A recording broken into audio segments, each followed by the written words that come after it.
Game theory या खेल सिद्धांत चैप्टर को 3 वीडियोस में डिवाइड करके बनाया गया है, क्योंकि एक वीडियो बहुत लंबी हो जाती, इसलिए पूरे चैप्टर को अच्छी तरह से जानने के लिए तीनों वीडियो को देखने की आवश्यकता है। खेल सिद्धांत, यहाँ पर हम इसका खेल सिद्धांत का इंट्रोडक्शन लेंगे कि खेल सिद्धांत है क्या।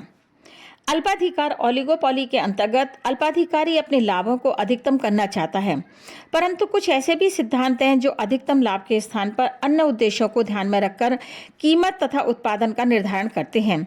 खेल सिद्धांत उसी में से एक है जो अल्पाधिकारी समस्या पर लागू किया गया है। खेल सिद्धांत केवल अल्पाधिकारी समस्याओं के निराकरण में ही प्रयोग नहीं होता है, बल्कि अनिश्चितता की दशा में मांग पर क्या प्रभाव डालता है जैसी आर्थिक समस्याओं पर भी लागू होता है।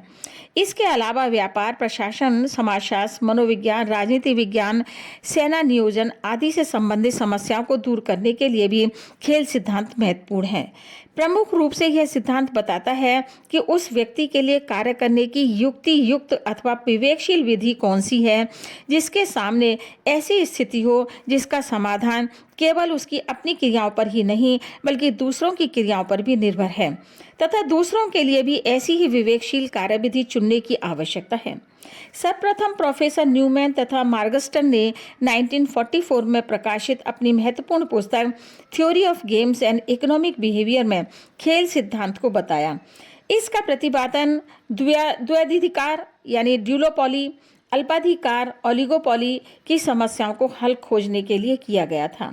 प्रोफेसर न्यूमैन एवं मार्गस्टन के अनुसार एक अल्पाधिकार बाजार स्थिति में व्यक्तिगत अल्पाधिकारी के सामने कार्य करने की युक्ति युक्त तरीकों को चुनने की समस्या होती है। इसके चयन के समय उसके प्रतिद्वंदियों की प्रतिक्रिया क्या होगी, इस बात को ध्यान में रखना होगा, क्योंकि वही प्रतिक्रियाएं बदले में उसको प्रभावित करती हैं। यह माना जाता है उसको ठीक उसी प्रकार की समस्याओं से जूझना पड़ता है जैसा कि खेल के मैदान में एक खिलाड़ी को।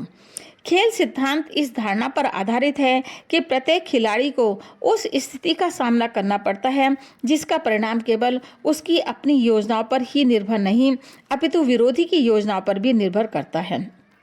खेल सिद्धांत में एक खिलाड़ी को संभावित कार्य करने के तरीकों में से एक विधि या रणनीति स्ट्रेटेजी का चुनाव करना होता है, अर्थात अनेकों रणनीतियों में से एक व्यक्ति को एक समय पर एक को चुनना होता है।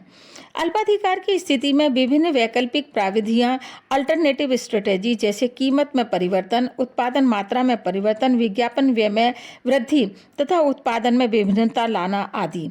इन विधियों में से विज्ञापन विधि के अंतर्गत विज्ञापन बढ़ाने के तरीकों को लिया जाएगा, जैसे रेडियो द्वारा पोस्टर लगाकर, मोबाइल वैन द्वारा पर्चे बांटकर, दूरदर्शन में फिल्म दिखाकर आदि।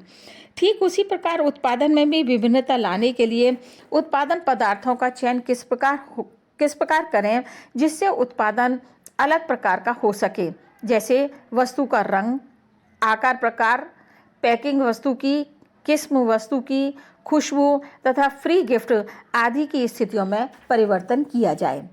सभी खिलाड़ियों की पारस्परिक क्रिया पर ही खेल का परिणाम निर्भर करता है, परंतु अल्पाधिकार में खेल परिणाम का तात्पर्य है कि बाजार तथा लाभ में विभिन्न अल्पाधिकारियों का हिस्सा कितना होगा। लेकिन दोनों में एक अंतर यह है कि खेल का परिणाम अंत तक नहीं जाना जा सकता है, जबकि खेल के सिद्धांत में खेल के परिणाम को जाना जा सकता है। अजम्पशंस ऑफ गेम थ्योरी, खेल सिद्धांत की मान्यताएं।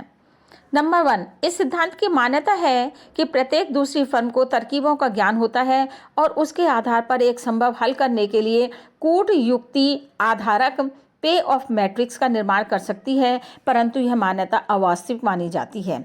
नंबर 2, इस सिद्धांत की मान्यता है कि अल्पाधिकारी विवेकपूर्ण व्यवहार करते हैं और हर खिलाड़ी यह सोचकर चलता है कि उसका विरोधी खिलाड़ी चाल समझदारी से चलेगा, इसलिए वह अपनी तरकीब लगाता है, लेकिन व्यवहार में उद्यमी हमेशा विवेकपूर्ण व्यवहार नहीं अपनाते हैं।